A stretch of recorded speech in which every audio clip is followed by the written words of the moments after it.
Hi everyone, I'm going to make a video on forging out a Bowie knife. The last one I made didn't turn out the greatest. But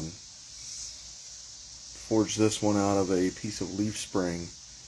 But it's got some issues. I didn't heat treat it right. At least I don't think. Very, very hard. On here, it'll take a good edge. You can see how nice shiny that is. But once that edge starts coming down to get real narrow, it just chips and breaks. It makes the edge real wiry. For whatever reason, it won't hold an edge quite the way I feel it should. So I'm going to make another one. This one is going to be made out of 5160. It's going to be quite a bit larger. Once this is all said and done, I mean, for reference, you can see there's quite a bit more. And it's also quite a bit thicker. This is quarter, and this is like 3/16. So that knife I just showed you is nothing more than a glorified letter opener right now. So I'm going to start walking you through on how I'm going to do this. There are multiple different ways to make a Bowie knife. I'm going to do this the more traditional way. You take this corner, I've already got everything kind of marked out, and you beat this back, this whole edge right here, back to this white line, okay? And where you see the X, that material, all this, has got to come back behind that white line, okay? And this, how you work this edge, or this right here, defines the back side of the Bowie knife, okay? That's what defines that. So I might draw this back even more and get a bigger flat, as some people call it. Some people refer to it as a flat.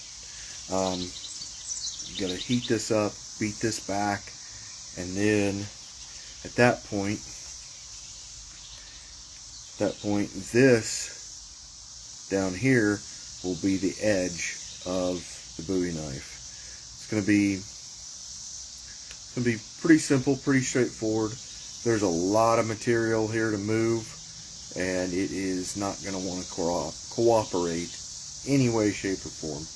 Any way whatsoever. So, what I'm going to do is I'm going to start firing up the forge.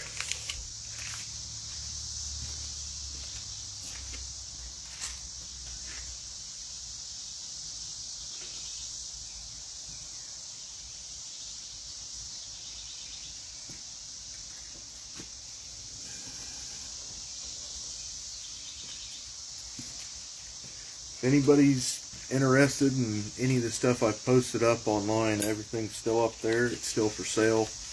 I've got some pretty cool stuff in mind. I've got a steak turner for those of you guys and girls that like cooking outdoors, cooking out on a grill. Steak turner is really nice. It's real handy. The best thing about getting junk mail is you can burn it.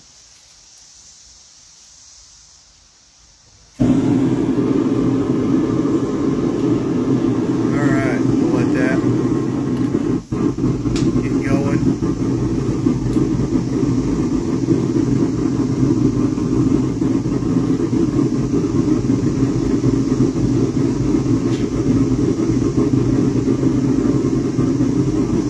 These tongs right here, if you don't know what these are that I've got in my hand, these are quote-unquote knife maker tongs, because you can grab the steel and hold it very securely. You can see it wraps around the corners, does that on both sides. You get a very good, very firm purchase. I couldn't pull this out of here if I had to, just simply because the mechanics, how much grip I've got here and how has here. So this right here, I'm going to take this, put this in here. So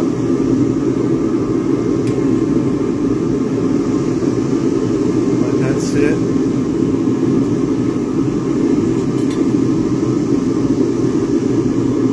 Probably my next video that I'm going to make, if I can get some 3/8 rod somewhere.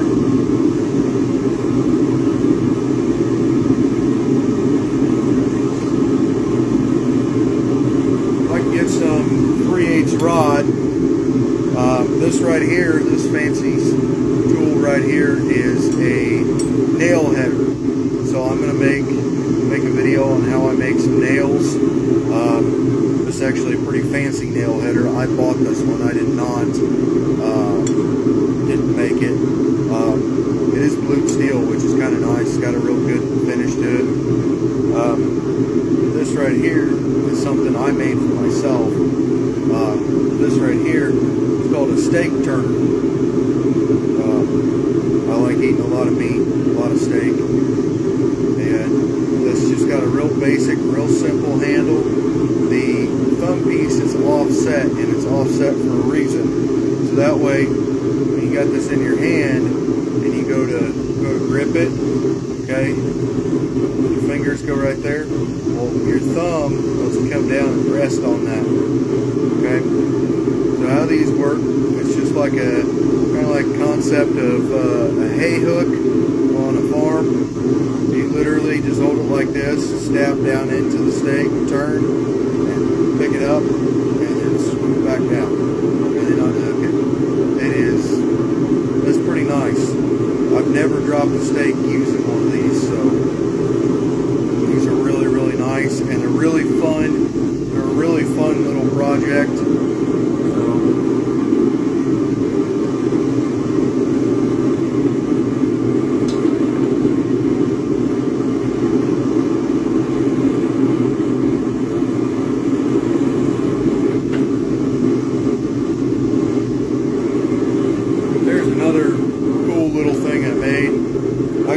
I like fishing. I really like fishing, and this right here is my fishing pole holder. Like literally, you just stab this in the ground, set your fishing pole in here. It's roughly, I'd say 36 inches long. So you get a foot in the ground, and you got something to rest your pole on. Pretty nice.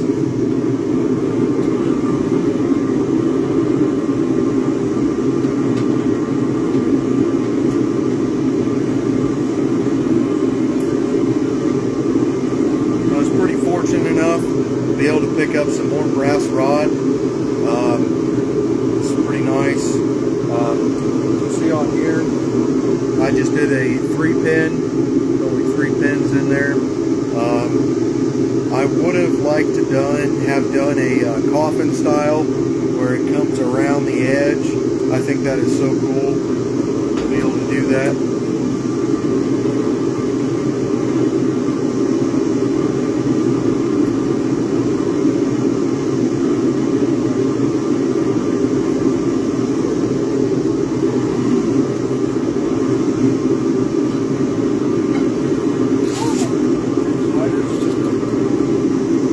Right here, I was able to pick up some square tubing, and I am going to pick this piece of square tubing, which is 1.125 by 36 inches. It's just normal mild steel, 16 gauge. So this right here, I'm going to, when I get around to it, I haven't found any 1084 or 1080 with a 2 or 4% nickel content, or basically I want to do that, and then I want to do some 5160 ball bearings in this, and I think it's roughly a 1/16 of an inch wall, roughly 1/16, maybe an eighth 1/8" wall. And I fill this up, I'm going to weld it up. I'm going to use my cheap welder I got, cap the ends, and weld on a little handle to it. And then I'm going to use my power hammer over here and let you guys see how I'm going to make Damascus for the first, like maybe the second time. I've never done canister, but this should be a lot easier than doing it the other way, because every time I'd go to make it, there would be some problem.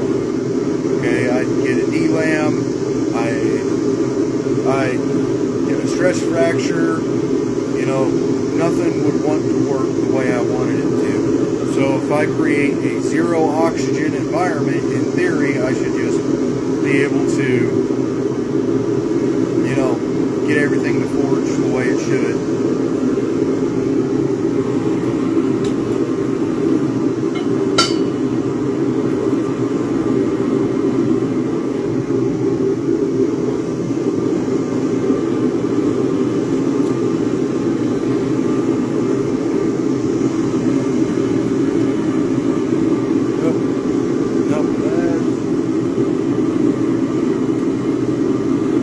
Back on, so at least you can see me when I'm over here at the anvil.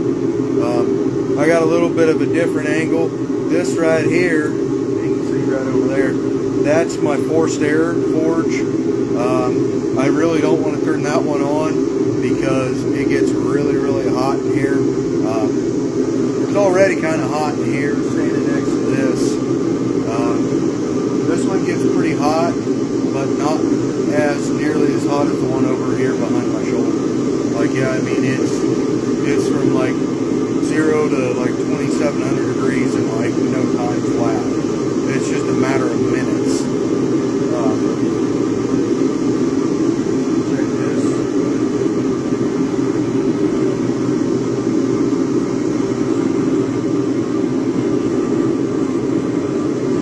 I had to reposition that a little bit. It's going to take a little bit for that to heat up. I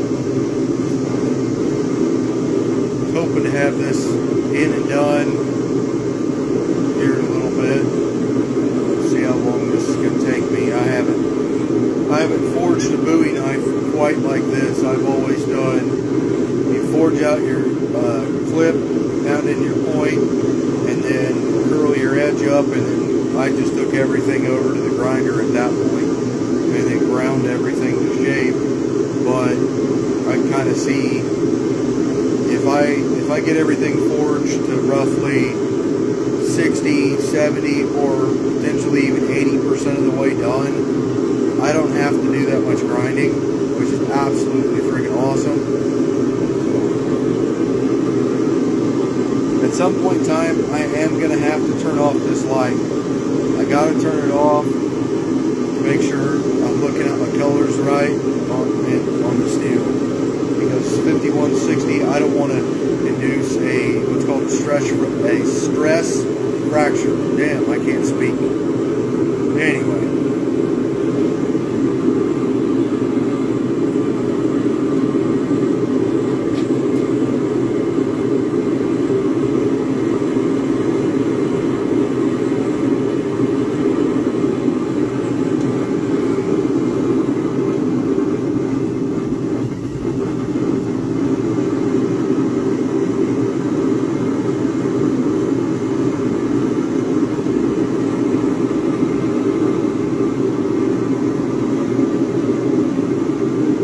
Be a little bit. That 1/4 inch piece of steel is going to take forever to heat up. But once it gets hot, I'm going to keep it hot. I'm going to turn up the pressure in the forge, so that way, as I keep working, it's going to stay hotter. It's going to take a lot less to heat back up. There's another thing I want to talk about. These anvils, these NC Forge anvils are really nice. I really like mine. I was kind of fortunate enough, I bought mine several years ago, and I'd hate to see what the price of them are now, but I gave $375 shipped to my front door for this price. The newer ones now, when I looked them up, they're upwards of $575, so they've shot up almost $200. So it's kind of unfortunate, but if you look around, you can find one.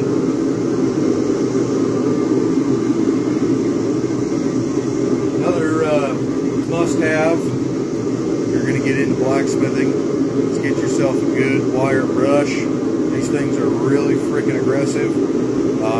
These things do not like to bend.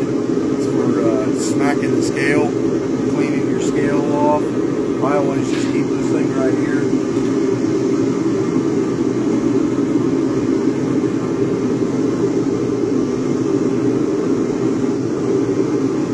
Not quite hot enough yet. It's going to take a little bit to get that forge up to temp. So I'm going to go ahead and take my hat off. I already know it's going to be a hot day. It'll be real hot.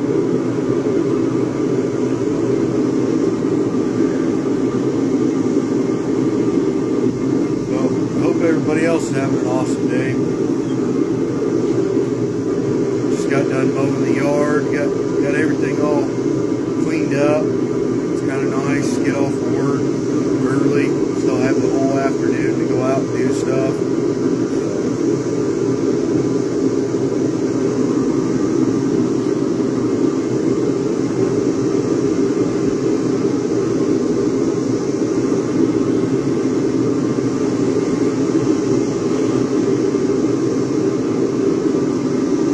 Go ahead and crank that pressure up.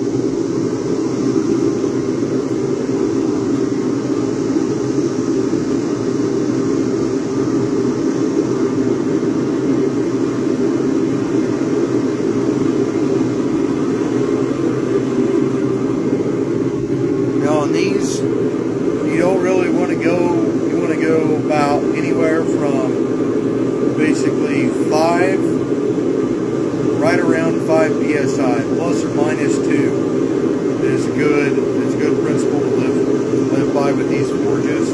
These are just atmosphere, so, and they are Venturi forges, so as you turn up the pressure, it sucks in more air, so your heat and potential for more heat goes up. As it sucks in more oxygen, it's also pushing more fuel. As it's forcing in more fuel, i.e. propane, it's also forcing in more oxygen, which is really nice.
What do you want me to bring on camera?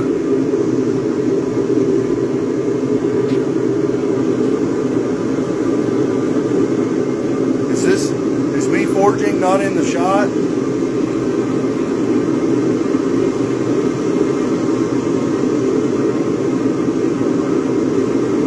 Oh, and by the way, I burned the crap out of myself yesterday out here.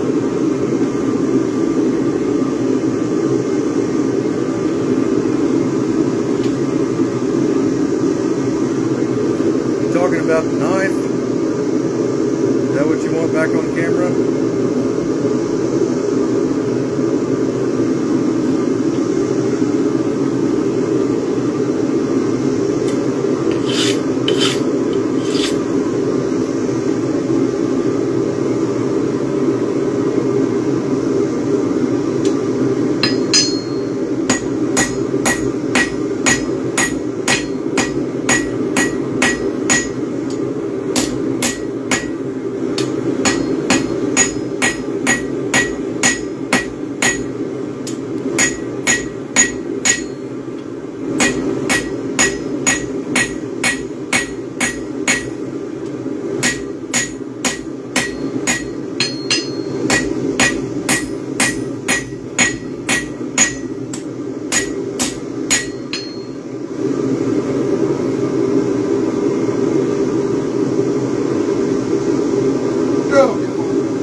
is it's kind of like how people will get like a hot spot or a blister. You absolutely do not want to get that on a piece of steel, like whatsoever. It'll suck. It's an absolute pain, because basically at that where that bubble is, the steel is starting to get to a point where it's going to be cooked. You're starting to burn up your steel at that point.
That's the number one thing that happens to us hobbyist smiths, is eye injury and hand injuries are the number two things. The third is getting burned. So put these big old goofy things on here.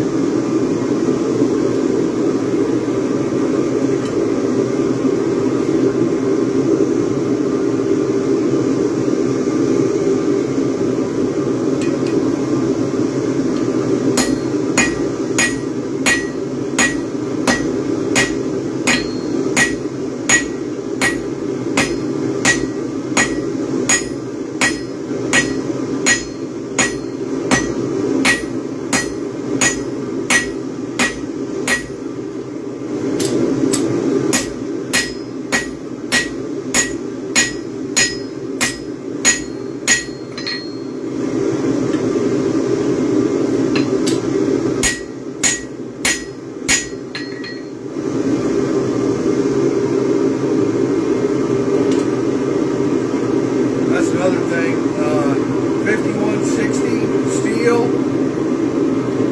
you cannot heat it, you cannot beat on it cold. Once it starts dropping to like starting to drop to a dull red, you gotta stop.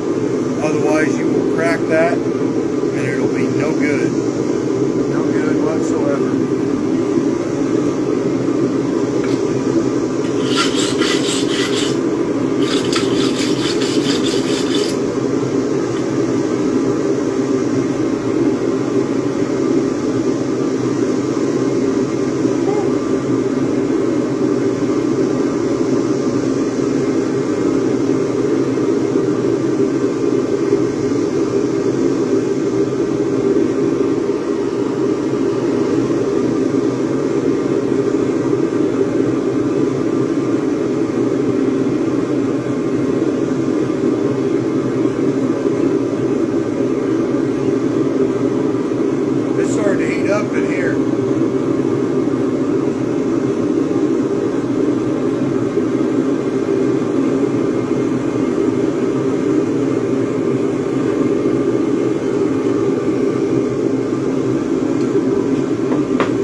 get that point, the less time it's going to take to heat up. So that's always a plus.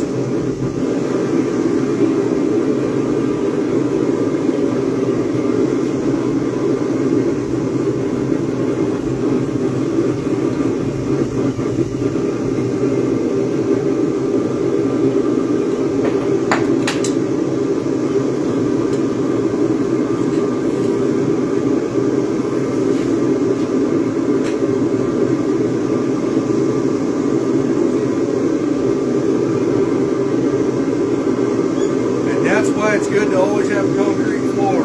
Concrete or dirt, one or the other.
Getting hot in here.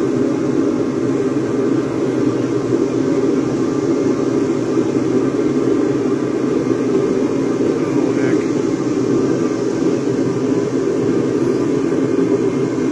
Oh, great. It says I got a slow connection on here.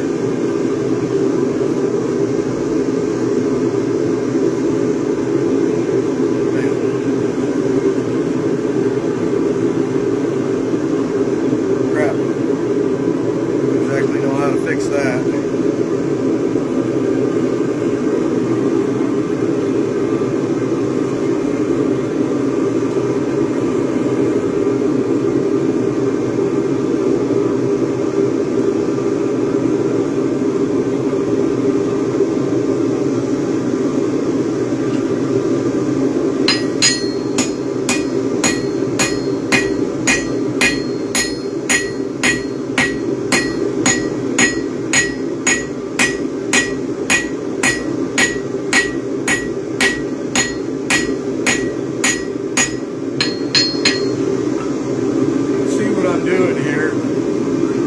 Making a nice, I don't want to get my hand too close to this shit, but it is making a nice flat. So when I go to curve this for the edge, it's going to come straight up. Next thing that I'm going to do, I'm going to take this knife here and I'm going to beat this corner down so I won't get what's called a fish mouth. You do not want a fish mouth. You'll get all kinds of problems with that.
I kind of got the start of a fish mouth forming. So I'm going to get my toolbox and get my hot cut, and I'm going to cut some stuff off. Bring them on camera. Molly, can you guys not see the camera or see me in there? Please comment and let me know.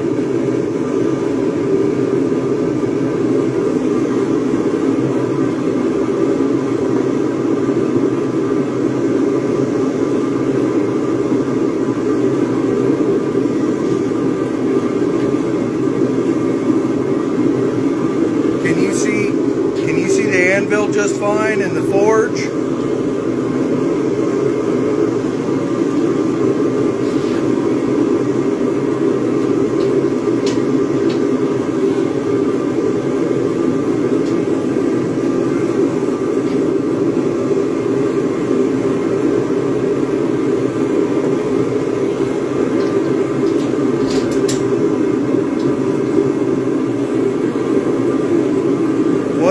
What did you mean by bring them on camera?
Hey Ben. Oh Jesus, I can see everybody on here now.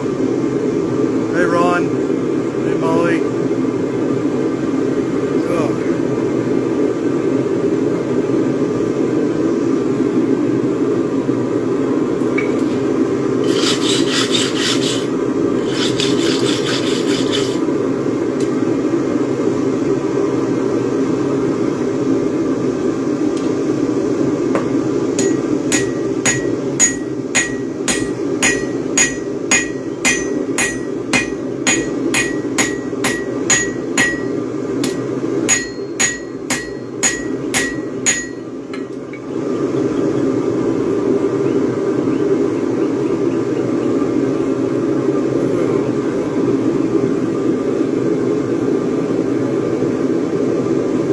I need a haircut. I'm starting to look like a freaking chia pet.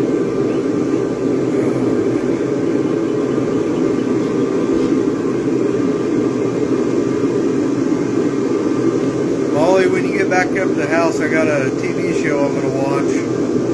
So, oh, and if you don't mind, can you bring some Coke to drink? Not the kind you snort.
That's what I'm going for. So this flat is going to be the back side of the knife, and you can see I've got a bit of what's called a fish mouth going on. You can see that right there.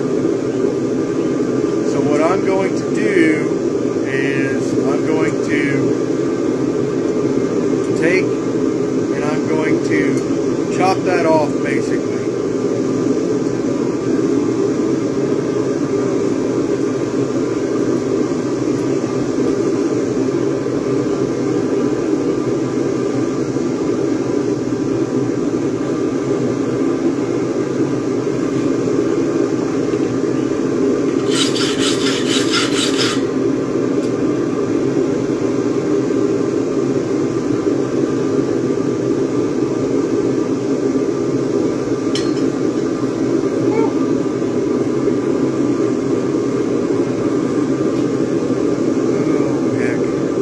This is fun. This is a lot of fun.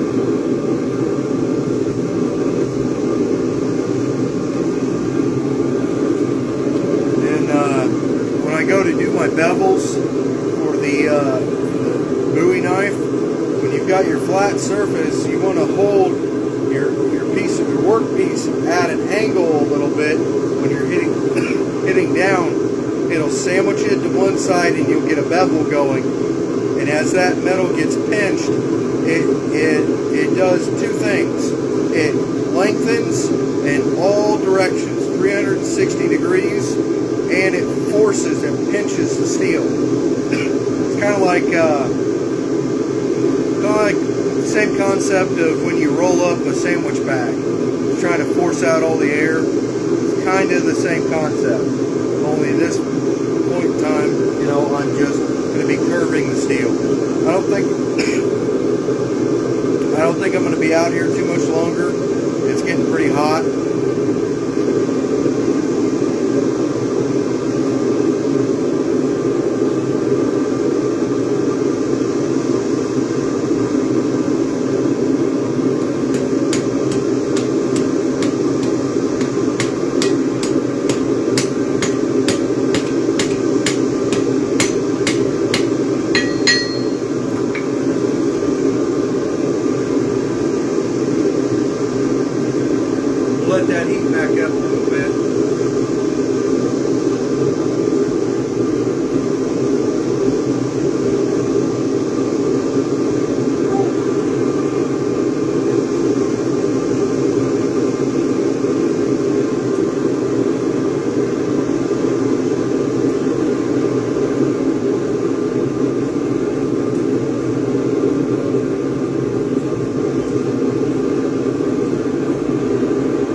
might be able to see it on camera. See how this has got a curve to it now? I'm going to start working my edge. I'm going to set where the blade is going to start, and then I'm going to make a ricasso, and then I'm going to get going with it.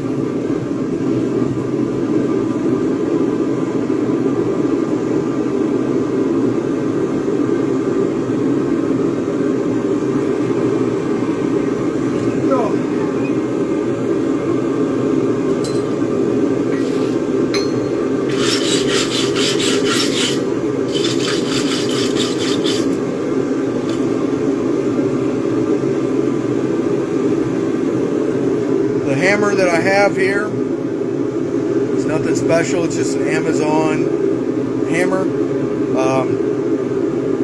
It's supposed to be like a Swedish style. The one thing that I do like about these hammers is they're square. They're square, and they have a bit of a belly to them. So if you need to hit something on the edge, you can do that. And it's got a good weight hourglass shape to it, and it's nice, and it's got a good flat to it. It's all rounded.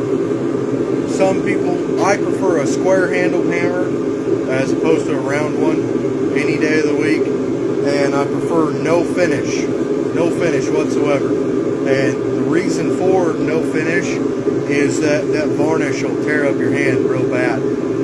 Just a plain wood handle, over time of using your hammer, it will smooth it out. You know, give it a nice, good, smooth finish. Oh, hey Blake.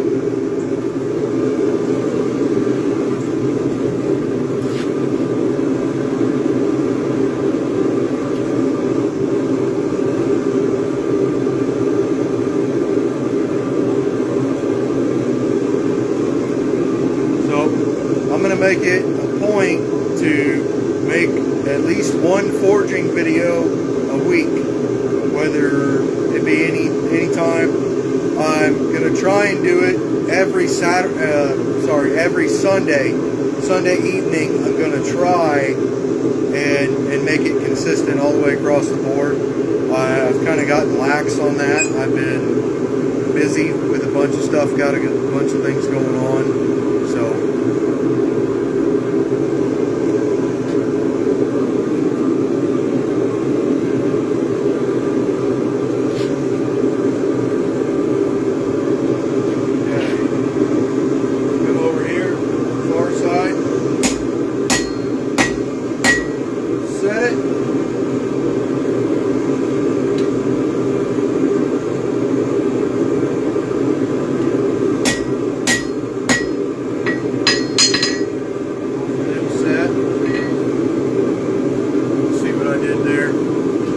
Created a little rip in the metal right there.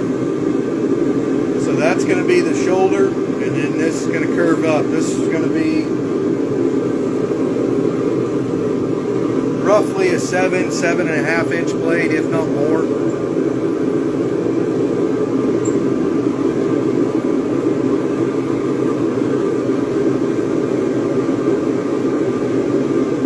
Oh man, it's getting hot in here.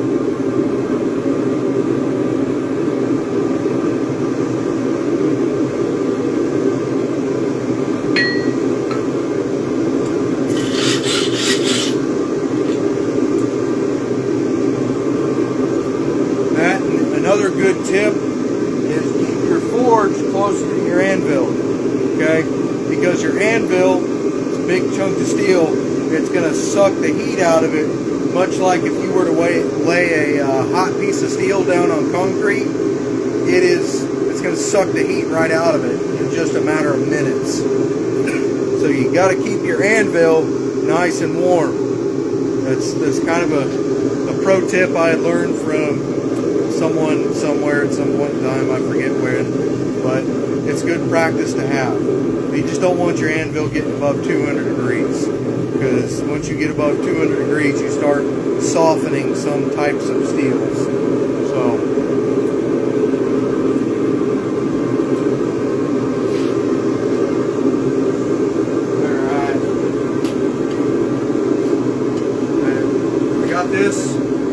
curling it towards me.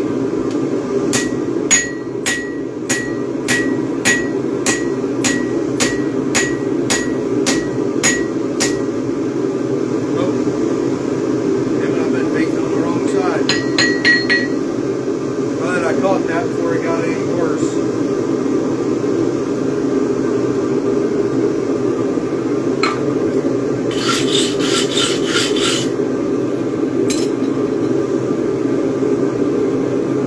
See, everybody's capable of making a mistake. I'm just really glad I caught that before I started beating on that. Otherwise, that thing would have made damn near half a circle all the way around. And then I would have been chasing it trying to figure out why it ain't working.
Nice day. I can't wait for fall though. Coming out here in the middle of fall after work, it's going to be nice. It's going to be real nice.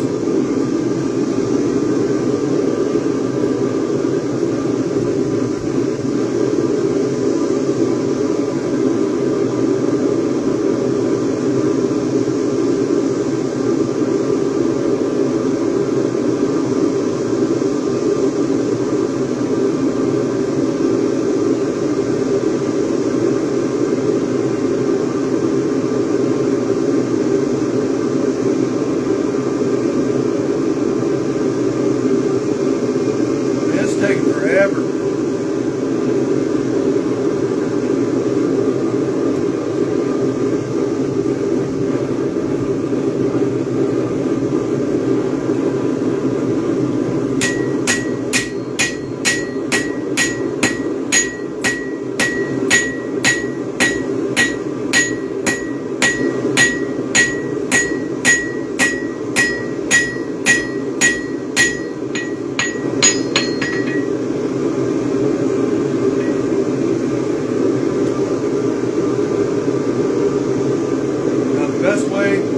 The best way I can describe how to do this is, let's say you've got a long piece and you've got a kind of a hump in it, and you've got two pieces of steel and you've got to grind that flat. It's better to grind over the cross of the surface of the whole piece and work it as one side before you flip it over and do the other. It's the best way I can describe it. I've seen some people where they real aggressively will pound in their edge, and then they'll flip it and they'll real aggressively hit the other side, and then it just damn near destroys the whole thing. It's not worth doing that.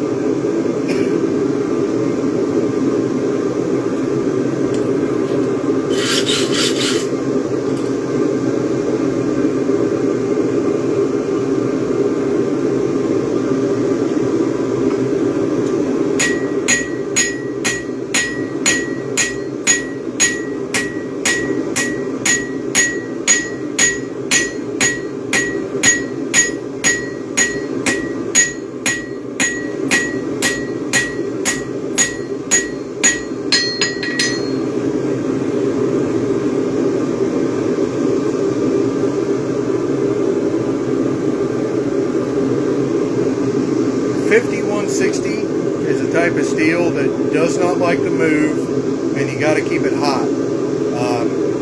You can hear a difference. You hear that high-pitched ring, and then when I get it hot, like I'm getting ready to, you'll hear a thud, not a ring. And that's the sound that you want to hear. You want to hear a thud, not a ring, which is really nice, because you can always tell when your steel's starting to get cold, and visually see it too. It's pretty nice.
This had kind of a curve to it, and now that's coming out. Well, that's going to be curved like this. This is going to be the this curve is going to go like this. It's going to be like this, and then it's slowly going to be like that.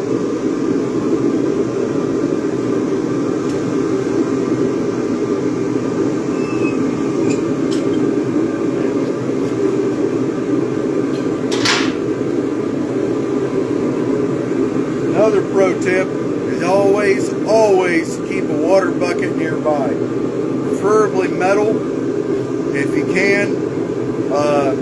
Do not use any type of fuel container. Just keep some sort of metal bucket on hand, and I'm going to show you why.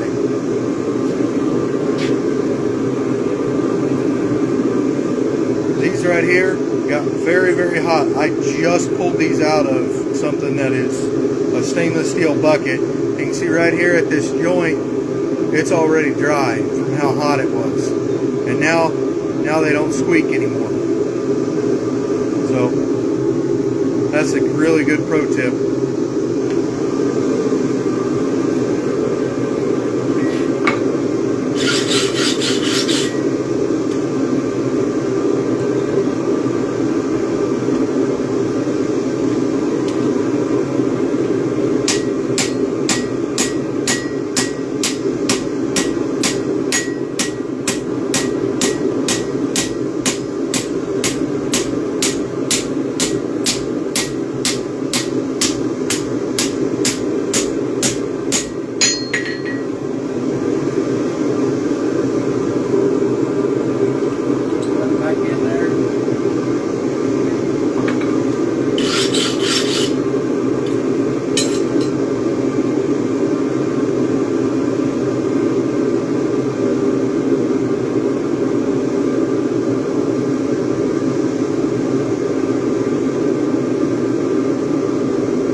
Watch it, because as that edge gets real thin, it's going to heat up a lot quicker, and you don't want to burn your edge.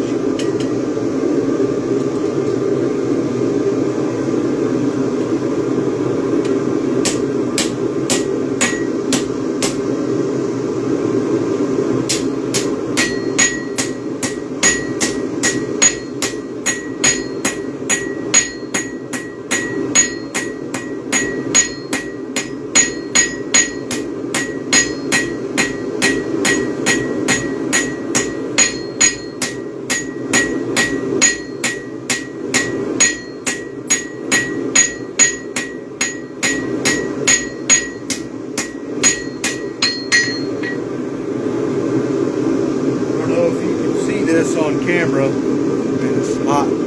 See how thin that's getting right there on the face of that?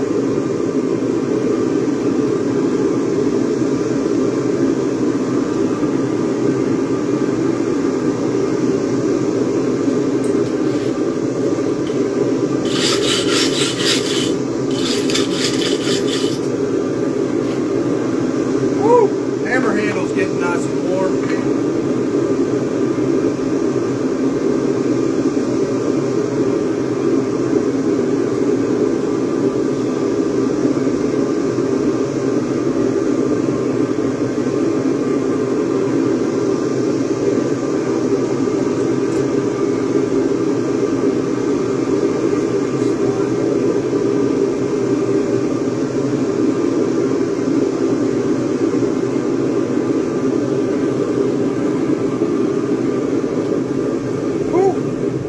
Pretty warm.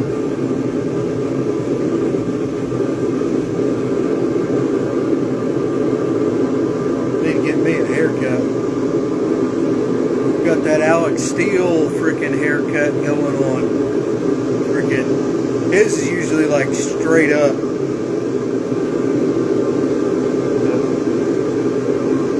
You know, when I first got into blacksmithing, I was like, I watched his channel, and his hair was like straight up, and now I know why, because you start sweating like crazy, and you take your fingers and run them through your hair will stand straight up, and you look like one of those shake up trolls that you put on the end of your pencil with the crazy hair. If you're younger than me, you probably won't understand that. It's kind of a 90s thing.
Starting to get overheated, so I'm going to call this quits. You might be able to see that bevel I'm getting in there. You can kind of see it. Yeah, the light.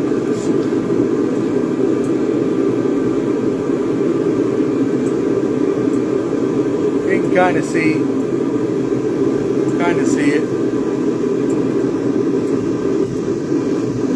Basically, you work this in and it curves the tip. So what I'm going to do is I'm going to put this back in the forge and I'm going to shut it off, so that way as it comes down in temp, it's like it's going to normalize overnight, because this is really freaking hot and I'm burning up.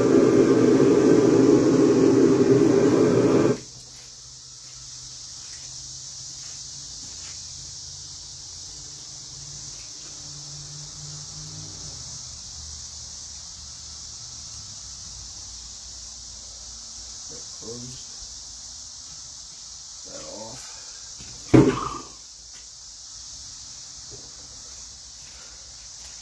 All right, so I'm going to take this piece of steel, this Bowie knife, and I'm going to take and let's set this inside the forge. You can see everything's off. There's no gas. It's just ambient temperature. And those bricks that are in there are really, really, really, really crazy hot. And another thing, I see this all the time on Forged in Fire. They'll take and they will set a semi-hot blade on a cold piece of steel. And how steel works is this side cools, this side stays hot. And it'll cause it to pull up and away from your work anvil. So the better thing to do, in most of those guys that do that don't have any other option, they just lay it on the anvil. This, I'm going to shove it in here and it's going to slowly come down. It's not going to be a bam, it's on a cold surface. You never want to do that, ever. I'm going to set that in there. It's going to be just fine. Yeah, it's going to heat up, but it's not going to cook the steel. It's going to heat it up, and then it's going to slowly let it come back down, which is absolutely what we want to do. Absolutely what I want to do.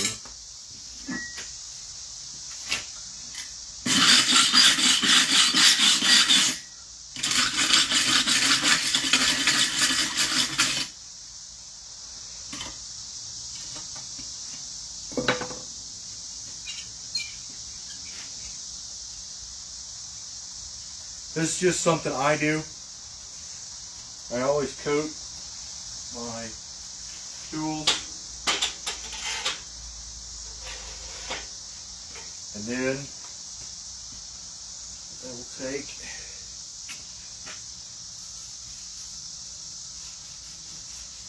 you always want to take care of your tools, and your tools will take care of you.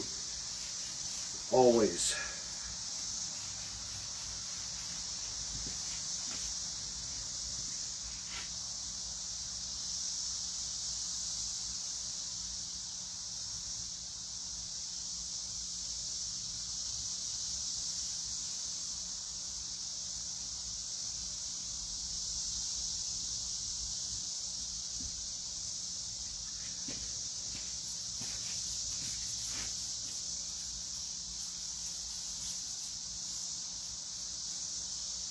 Whew. Damn thing's nice and hot. So I am done for the day. This has been my live video. So I'm planning on doing another one come this Sunday. So if you're on here, go ahead and tune in and watch. And if you want to, comment on stuff you want to see me make. That'd be absolutely freaking awesome. So,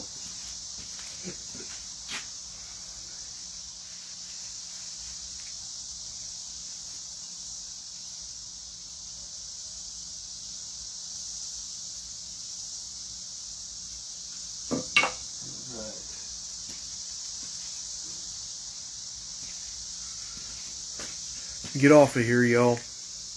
Bye.